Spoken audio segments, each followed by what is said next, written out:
tulong moho e iki he o kune a tangata whenua o ao te aroa talangata ia te kita o whai ki tu a kai ata ke uhiwa e kuwhia whia sia wai tu ua tue tue tue vilingia a e tafuka he halavaine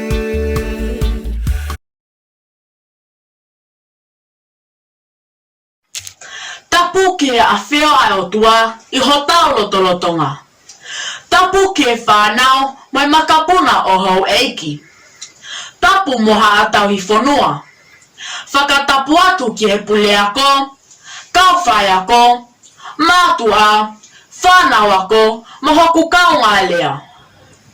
Tuku moa ke a uatu ai whakatapuni ki hasola moha vulangi o ku tau kaunga te fua he hau whangani.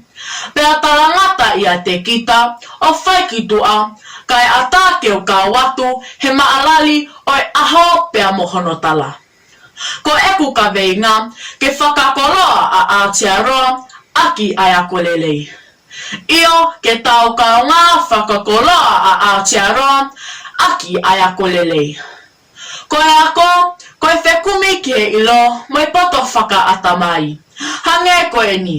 Ko e te ako he university, pea mauwai hoto whakailonga, pea ko pau te tau to e taha atu ki e loloto, ko e ako lelei, o ku uho aki ai eiki, o ka mata moi eiki, pea whanonga e pe moi eiki, ki hononga taanga. Ko e ongo mata i koloa mahu inga ai tonga, ko e lotu pea moi ako. Hange ko e pōpau mo hono hama, kua pau ke whengawe aki whakataha, te whito e maanu moi lelelelei e pōpau, he ena whenao pasi moi hama. Pea koe mahu inga anga ia e ako lelei ai tonga. He oku teo ia i e tangata moi whewhine he mo ui kakato, pe koe mo ui lotolu. Pau ke potu tatau, we e mo ui whakasino, whaka atamai, pea mahuru hake moi whakalau maalie. Pea i kai toki ka mata pe ia i loki ako pe ko university, ka aku tā hono ho mei api. Whakaorunga he kaliloa mo e kali whanawhana, o whai ai e whakaanaua ki he kahau. Tuki mononofo ai e mo ui ki ngahi mea o ku tāu mo totonu, pea whakahino ke tokanga ki ngahi mea o ku hala. Ohi mei heni e wha i ka vei koula, o e maui moi nofo whakatonga, ai mamahi i mea, tau hiva, whakaapa-apa, pea moi lototo. Pea ko hono whakapuli-puli, ko e konga eni he ngahi fua koula e hiva, o e lau maali e maa oni-oni. O ku te ilo i ai hoto tuunga, pea mohoto mahu inga he e tau nofo. Pea toki hanga ai e lotu, o ai e mama o e ako ko e tā puaki. Pea o ku wauwhi e whakamama whai, ko e tā ako lelei, o ku hoko ko e whakakoro ki e whonuani i he ngāhi me ani. Uluaki, tokoni ki hono puke a fufula e melino he whonuani. Kua lauta he whonuani e ngāhi matakali kehe.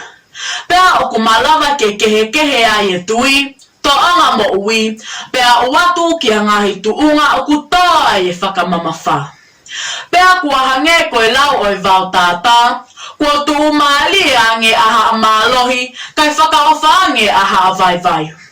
Taki taha whē au auhi, pe ko hai o ku lahi hono mawhi ma hono iwi. Nea ngoai pe hātukunga o i taunofo. Pea o ku toki whana fotuheni e poto whakapoto ai tonga. He kei maru pea mau ki ta o wala e whakakakato whatongia koto ape. Pea ko hai tene lau a eta poto i hono tuhani haki i me asi ke tau kaunga inasia. Ia, i kai ngata hota whamili ka aku lawe ai e matakali kehe. Pea oku keio fo matala filiai ye fonuani he tau ka kaumai ko hotau masiba ka oku malava pe e tau ngahi fie mau moi whatongia koto ape. Ia he oku puli a eta masiva he ko hoto tala Neongo hono wahei a e tau no fo, aki e kau a ngā tai, ka koe aho o ku kohuai haafi me he kau ngā api, pea o ku haamo e toko naki ai tonga ki ai, koe lango maki ki hono whatongia. Ko hai e lau ki eta whaka apa mo eta tala whatongia, mo ene tokoni ki eta no fo. I Aotearoani, o ku tokoni e ngahi ulunganga mo whaunga o eta ako lelei ke baofi mo melinoangi ai a e tau no fo. Ko hono wa, ko eta manatu ki api. Ko e malabe ma upe I hoto loto ai tau anga alfa o hoto family. Ka e pehe ke fefe he koe uluaki api yako ia o ku tau fuafua ko tutuku me iai. Isa, ai wana iki o honau leo mo e nau lotu mai e tau me ako toa pe. Taha e ngahi wahe ai ka wako lelei he fonuani, ai aho ne hongi kalasini ai feitu ne nao nofo ai, pea whekau he ene tamai ke aru o whengai mai anau me I kalasini.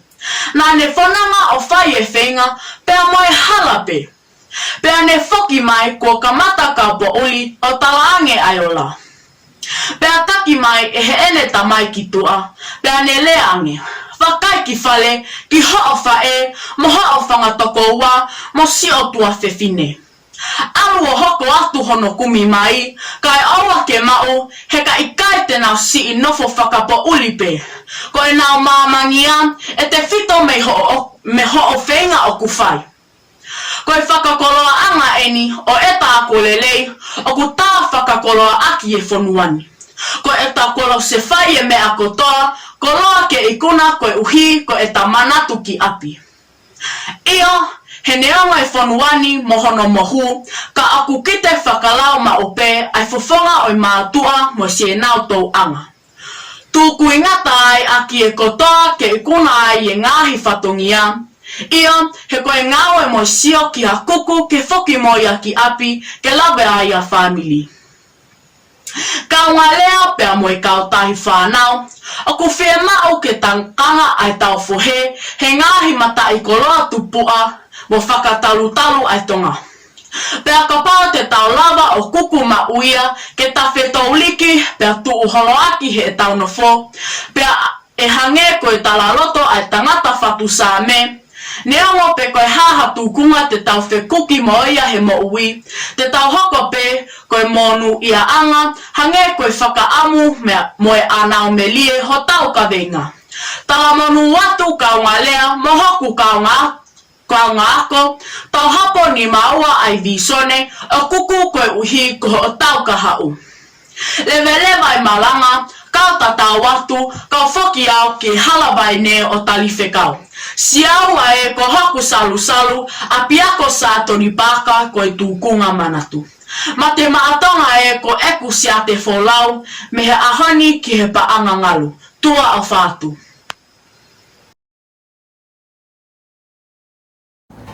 Tapu ki a awhio ai o tua I o tau lotolotonga. Tapu ki au eiki moha a tau I whanua. Whakatapu atu ki e kau whakamau, pule ako, mo I kau whai ako. Whakatapu atu ki e ngahi mātua, whanau ako, pea ki a sola moha vulangi o ku tau ua lolo he hau whangani. O atu whoki e ku whakatapu ki o ku kau ngā lea he ahoni. Talangata ia te kita o whai ki tua, kai ata kia talangai ai kāwingani. Whakakoloa a Aotearoa aki ai akolelei. Whakakoloa a Aotearoa aki ai akolelei.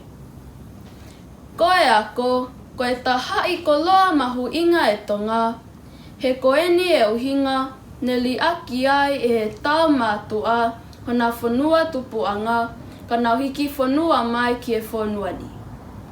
Tokua o ku maolunga nge ako he whanuani. Kai kehe, Ko ako lelei ki e tonga, ko hono teo ia e mo ui lo tolu. A ia ko e sino a tamai mo e lau maalie.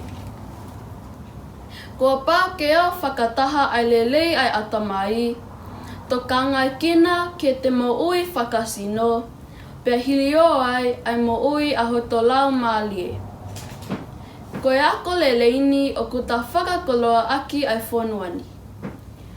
Ko e pō tuliki o e ako lelei ai tonga, o ku whakakoloa aki ai whonuani ko e lotu. Mahu inga ki he tonga kene mau ai mama whakaotua, he ka tonu pe ia, pe tonu ai whenga ako o ku whai. Ki e tonga, ko e kamataanga o e poto, ko e apasia ki a Siova. Ko e tokotaha apasia o tua, o ku tonu e whakawai e ne whenga, pe o kune ilo e whaunga ki e ene ako. Kua palo palema ia e ngahi loki ako he whonuani, he ni ihi tai apasia o tua. Pe au o motuhia ai ako ai tokolahi, koe uhi koe ngai whai tūtu unihala kua nau whakahoko. Koe tokotaha ako lelei, o kune mo ui aki ai lotu, pe o kuhanga e he mama ko ia, o whakamama ia, ke ikunai he whenga ako o kune whai. Ko e taha oi ako lelei ai tonga, o ku whakakoloa aki ai whonuani ko ene ulunganga whakaapa-apa. Ko e ngoi a apa mo mamalu ki e ni ihi kehe. O ku ngā holo e ngai whai whatongia he whonuani, he taimi o ku iai ha tonga ako lelei. O ku ne ilo hono tuunga, pea ilo e whatongia ke ne whakahoko. Ia he ne tanu pau pe me uaki ako anga i api. Ka lea e lahi pea longo o tali whatongia e sii. Ka foto ia hauhaonga pea neongo hatoloto ka oku lolo e me akotoa koe uhi koe whakaapa-apa. Kua longoa e whonuani he ngahi matakali mo e nau whehu ia mo whakawhepa kii ai ngahi tala whatongia o ikai haanau te ki atu pe koe hataha ka oku whakakoloa ki tawatonga he neongo pe ha whaahinga whakafotunga. Oku malimali pe ai tonga ako lelei. Ia oku whakakoloa he tonga a ene whakaapa-apa i Aotearoa. Ko ia e tonga ka mau whanongo mai. Toku pe mua ke liliu pe ai taimi ki anga a eta whanonga. Ka tapuke a fufula mua a eta ako lelei he whanuani. Ia a eta onga koloa fisi mua koe lotu mo e whakaapa-apa. He oku hoko ia koe whakakoloa ki e whanuani. Whakakoloa a Aotearoa aki ai ako lelei. Lewelewa e malanga kautatau atu.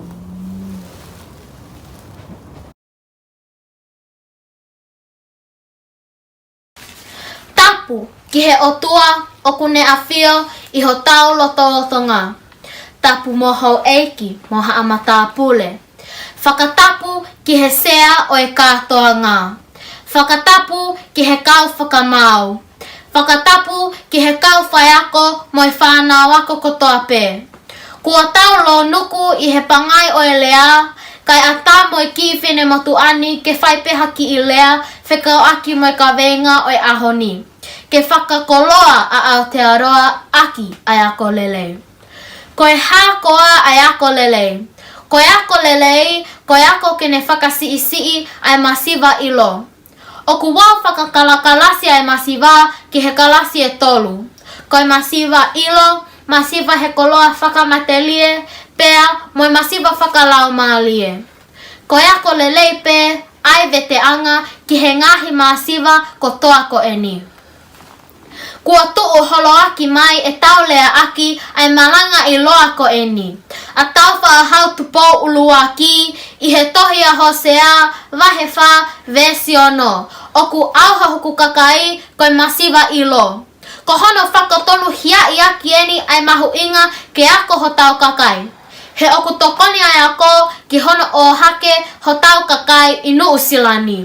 Ki ha ngahi tuunga o kutoe maolunga ange I he ngahi ta whaaki kehe oi mo ui o kawai pe ai lotu. Kua ua tonga o hilio I mamani kotoa I he tokolahi ho tau kakai. Kua nawi kunai ai ngahi whakailonga whakaako maolunga mei he ngahi akoanga I mulini. O ku hoko eni koe koloa mahu inga ki ho tau ki I whanua monu usilani. He o ku tokoni ai ako ki hono ngā wei o yongo whanuani. Koe mama whakaatamai o kune whakatupulaki e tuu maalie whakamatelie. Pea koe whainga maalie hange kakai pea hiki lewa e tuunga o e mo ui o toi lele yange. Koe uhi o kuna tuu maalie pea lava lele ke fua e ngahi whatungia kotoa pe. O ku toi whakalaka ange mo e ngahi whatungia kehe I he puleanga. Hange koe ta whaaki ki he mo ui lelei. Ako, vai, me atokoni, mauangai vi, whewhanonga aki, koe uhi, koe ako leleange ai kuangani. I he lola tongani, o ku tau whehangahangai mo I mahaki whakaauhalahi taha he historia, pea koe ako lelei ai kau ngawe he ta whaaki oi mo ui, o ku tuku ki ate ki nā tolu e tau whalala, ki hono taui oi mahaki whakaauhani. Koe mea lelei ai malawa e tau whānau ako o ngawe whakataha, mono nofo me lino I hangahi whiauhi. Pea mo e nā whetaolaki I hawhei tuu ke he pē I he whonuani. He aku wau tui, kau tauhi whānau, ka pau te tau lava o ako I hangahi tou tangata o kui kai te nau nofo whewako vi aki. E malawa ke tau mau hangahi tou tangata lelei, te nau pau ki he nofo melino mo e ngau e whakataha. He koe masiwa ilo, o kune whakatupu e nofo wako vi, mo e ke, tau te whito pe ki he tou tupu. Tā koe poto ia na e awhio I e siausi tupou uluaki, ai poto tene whakahaofi ho tau kakai mei he auha. Koe poto I hono mau o tohi tapu, o I kai uhinga ki he ako tohi tapu. Ke mau mata I tohi ai. Neongo koe mea lelei pe moia. Ka oku tokolahi e mau whakailonga tohi tapu, oku nau pou ki he ngahi toonga oku I kai whenā pasi mo I tohi tapu. Oku uhinga e poto ko eni oku masiwa ai ho tau kakai. Ki he poto I hono mau o sisu kalaisi o tohi tapu. He koe tohi tapu, koe tohi whakamoonia ki a sisu kalaisi, sione wahinima vesi toluhi wā ki he whanoa. Koe uhi ke tau mau a sisu ke mau ai mo ui. He oka I kai whakalele sisu e tau mo ui, te tau ngau e aki pe a sisu, ke whakaai e tau takitaha whia mau, whakasio kita pe. Katakaua ai mama whakaatamai, mo e mama o I tohi tapu, o na whakatoukatea. Pea vai melenga. Wisa, he ngā hola e waka o I siasi, whamili, mo I whanua whakakatoa. Kai ngā tonga, taka I Aotearoa. Oku tau monu ia, he oku tau mau e whainga maalie ki he ako lele. Tau pou maalohi mua ke a usia e he tonga ai ako lele. Tau ako mua ke tau mau ai mama o I tohi tapu, he koia ai mama mo o nia. Koe ka pasa, mo I tūhulu, ki he e tau whanonga. E malawa heni ke whakasi ai masiwa ilo, kai hake a kii mo whakakoloa anu usilani mo tonga mo e ngahi to utangata. Aki ai ako kulele. Leve e malanga tu a whatu.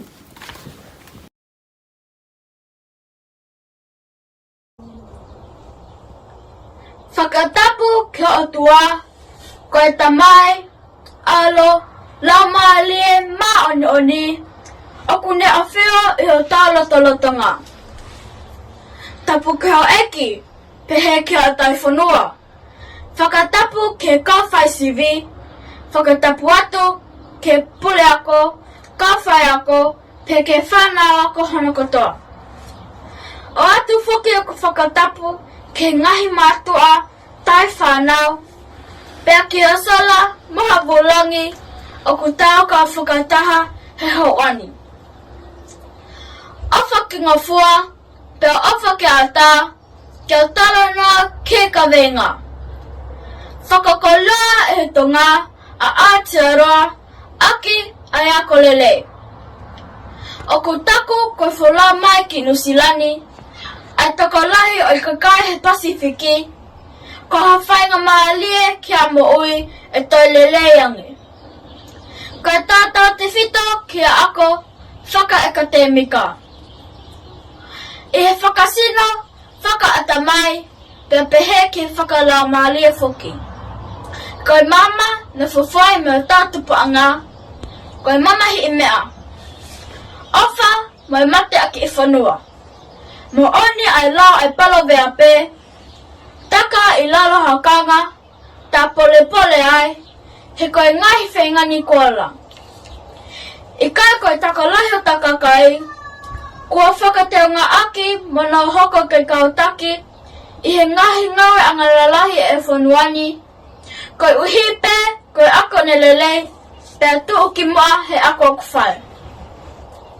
Tau haka i langi tau, he whakakoloa o ku hoko, ia koe lele whakalukufua ki Aotearoa. Koe koloani o ku tau whakateunga aki, ai whanuani, o ku mānongi, pela a alhanga ngatu, ai ngahi whaiwala ai ako lele. Tau patapata he e tau mamata ke koloa ia a Aotearoa. He koe taheni e pōpō ki ona whakalakalaka o i whanua. Lau kau ai pē hotautonga. He oku tākau ki ona whakakoloa e he tonga a Aotearoa aki ai ako lele. Lewa ai lea, ko a waka moi rupi ni ukapu, me kirikiri te fua, se o le puha, esi ko Eleanor. Malo apito.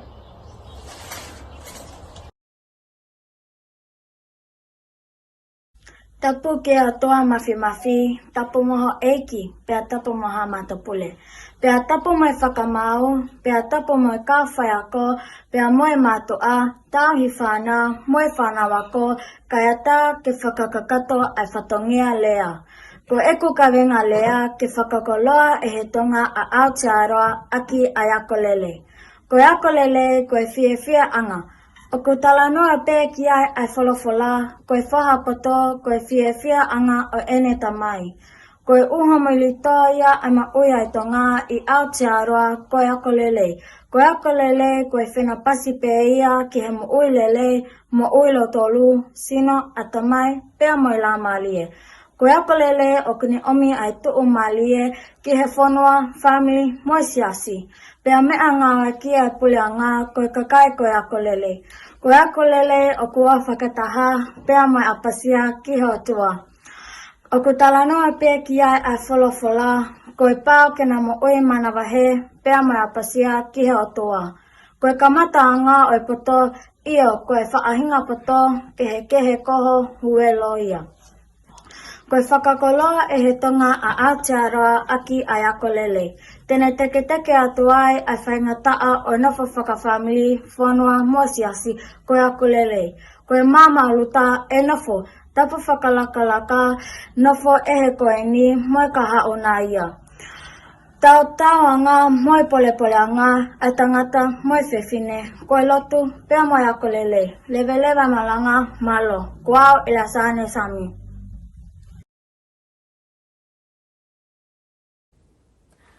Tapu ki he awhio ai o tua mafi i ho tau lotolotonga.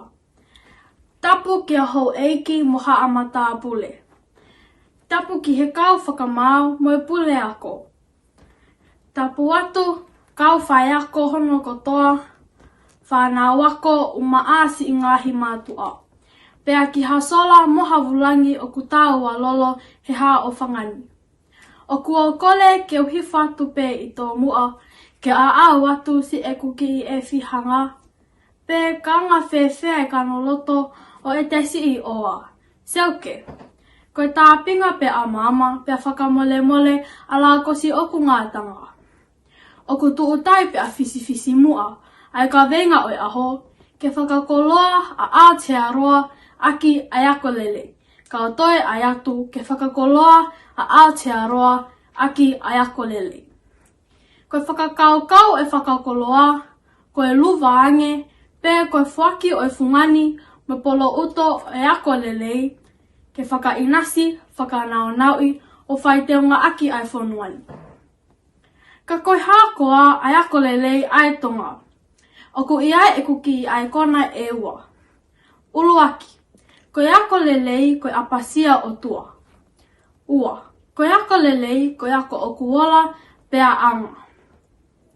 Na a taulele kotoa mai pe mei tonga, koe talawhaunga ia o ako koe apasia o tua.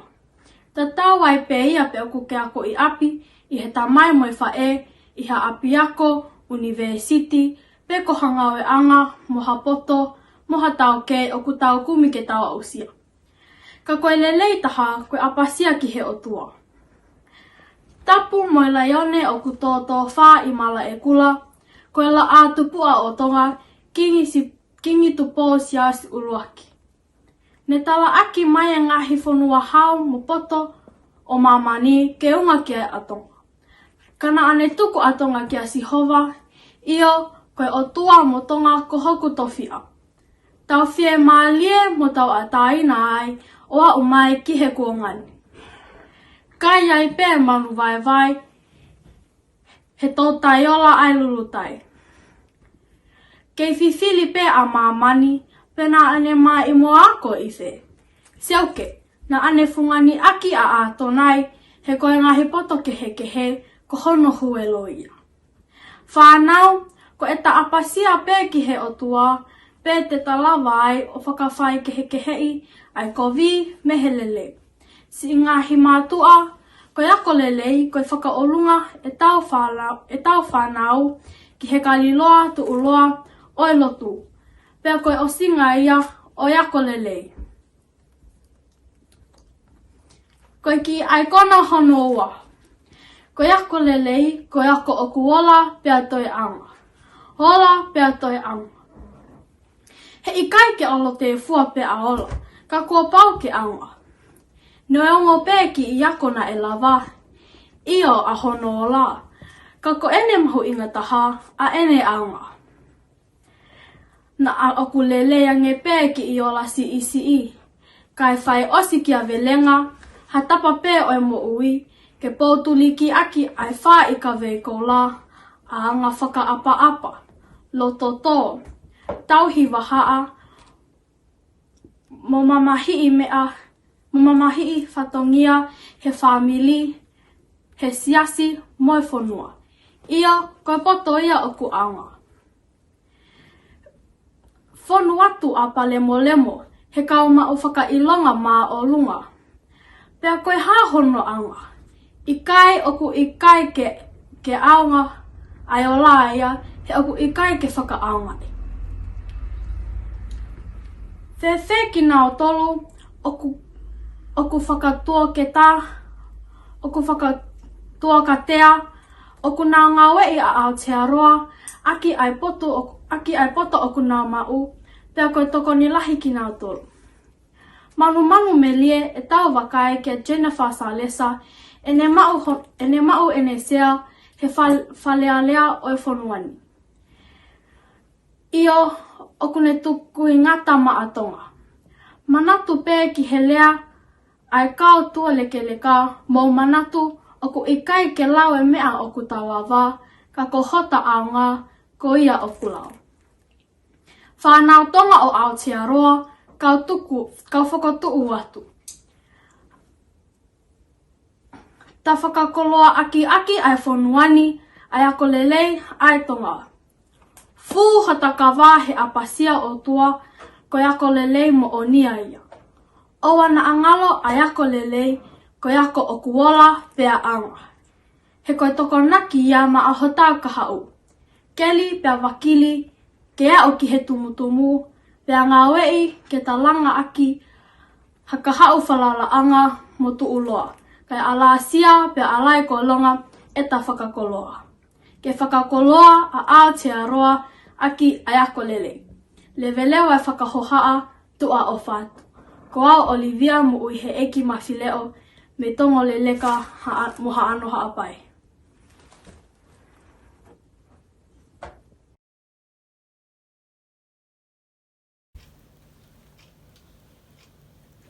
Tapu ke a whio ai o tua o iho tau lotolotonga. Tapu kia hou eiki mo hātauhi whanua. Whakatapu atu ki e whakamau. Pule ako, pia mo e kauwhai ako. Whakatapu atu ki e ngahi mātua, whānau ako, pia ki ha sola mo ha vūlangi, o ku tau kau whakataha he hawhangai. O atu whoki e whakatapu, ki o ku kau ngā lea he ahonu. Talangata ia te kita o whai ki tua, kai ata ke u kau atu hono tālangai ai ka vengani, aia o pehe mai, whakakoloa a Aotearoa aki ai ako lelei. Kautoe le atu. Whakakoloa a Aotearoa aki ai ako lelei. Koe ako, koe koloa mahu inga ia ai tonga, pene kamata pē mei api, aia ne te u iai ai tonga, ke i kai ngata he mahu inga hono atamai, kai kau hono toka ngai kina, ai mo ui oi sino mo lau maali e fo. Koe ngahi tau kei ne whakahoko aki, a hono te ui o ngahi me ani, ne te whito ia i he lotu mo wha i ka vei koula. Koe tāko lelei eni, aia o ta whakakoloa aki he whonuani, koe ene mamahi mea. Koe taha he ako lelei ai tonga, o ne whakakoloa aki he whonuani, koe ene mamahi mea. Koe ki voi ke mate aki ha whatongia.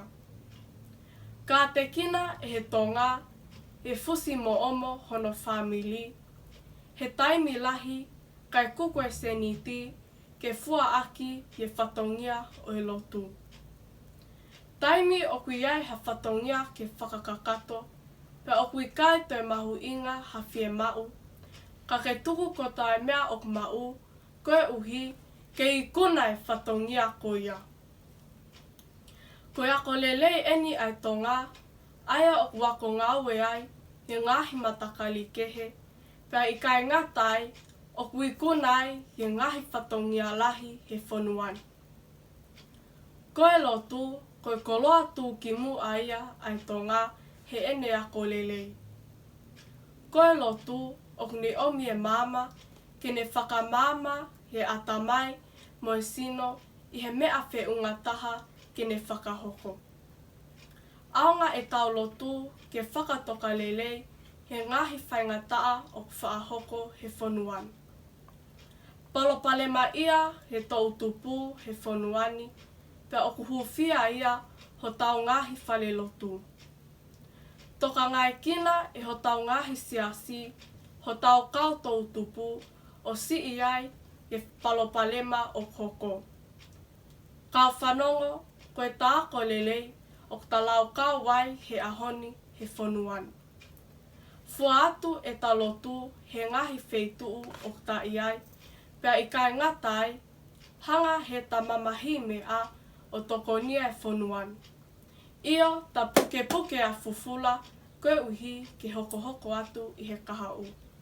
Levelewa e whakahohaa kau tatau atu, ko au e stakoula longo i mana, whi au he esi o tau ne whale tau, pia me he otu mot lalo, tau langa nā whanua, i o tuku aho, isa he kai ngalo ai toa hola.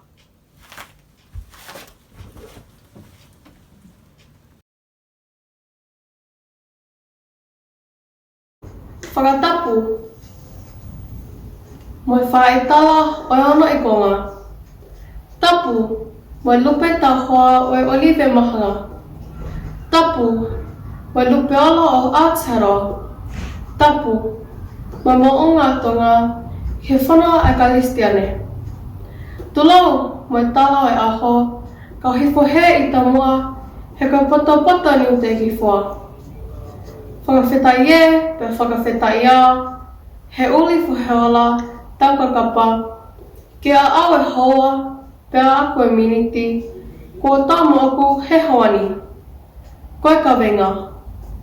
Whakakaula e tonga a Aotearoa, aki a ako lele. Whakakaula e tonga a Aotearoa, aki a ako lele.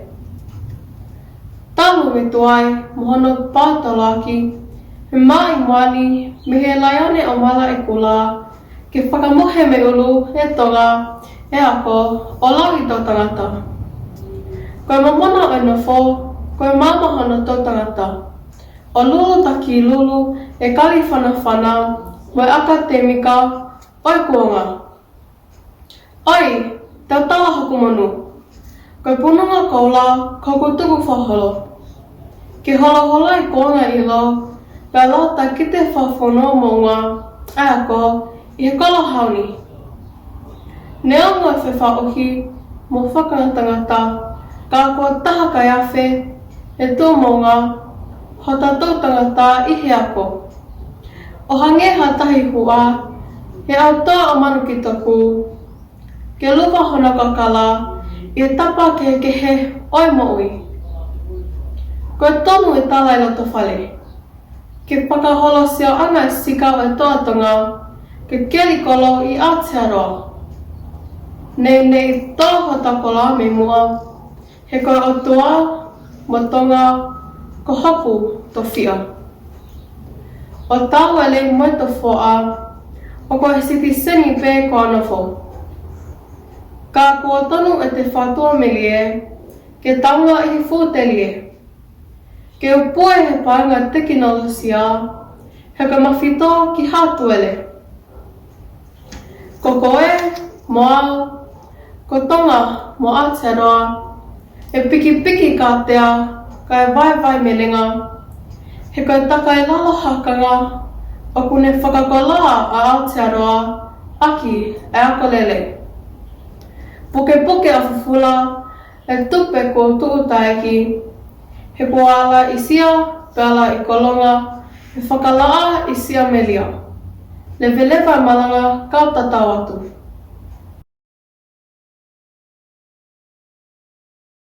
Tapu kia o tua o e tau kakapa, oku tau tui oku ne iho tau lotolotonga. Whakatapu atu ki e whanau ahau eiki moha tauhi whanua. Whakatapu mawhahe ni whoki ki e kau whakamau o e ahoni. Whakatulo watu kau whai ako, o pehe whoki ki e si ingahi mātua tauhi whanau. Whakaatange mua e whina motu atu ani, ko hala mehi mahe hoku hingoa. Seu kepe mehe whunga whai te moe kolonga tata. Ke whai atu muha ki whakahohaa, ke kaweinga ko hifoaki, ke whai hano tālanga. Ke whakakoloa a Aotearoa, aki ai ako lele. Koe ki pupunga lea ngali maa, ka oku maho inga, pea ke tokanga e kina. Koe haa koa ai ako lele. Oku pehe e poto ko ako lele hataha, oku atamai ia i whale ako, huu ke university, pea mau mo ngahi whakailonga ke kehe i he malae o ako. Ka tau pehe e au ko ako lelei, koa e whinanga o ku puke ai i loa mo e poto, pea poto tatau i he sino atamai mo e lau mali. Pe ko tangata kakato. Io, he ko ako lelei ne os kamata pea mei api, i he ulunganga si i fe moli i, tau he waha angatai. Te ulawe atu ki a mea e tolu, o ku whakawhehoa naki mo e ako lelei o whakate fito i he tangata kakato. Uluaki, sino. O ku whia mauia ke tauheo tau sino, ke mo uilelei. O whewhe. Kai mea kai whakatupu i vi. O hangia koe fuluti mo e vestapolo. Pea tauhi e sino ke whiti ke mālohi, ke ne whakawhepaki i, ai mahaki. Kai aki ho i lo. O i kai koho o i fō. Whakotūhaki palani whakaaho. Pea wahe keiho ngahi whatongia he aho, o tau te fito ki ho o ako. O ange muha ki taimi mālolo, pea e tonu lewa hosi no ke fua hawhatongia pe. Ua ata mai. Ka whawhanga lelea ata mai, pea e tupule kina mo mawhao atu, pea e ata lahi ange ke lawa whakakaukau, mo ui whekumi. Kai loa whewhe. Kua pau ke mohe taimi, kai tupule kina ho ata mai. Whakasi e ngau ake ngahi mea teknolosia, ka ke lau tohi ke lahi, o si pe tala no ai. Ki ewe ewa ke ne whakawhelesi mo whakafo o ho ata mai, pea e tonu lewa ke whakahoko aki ho ako, kelele. Tolu, lau maali. Ka uhu e mo ui ia i he o tua, e tō ai ako lele.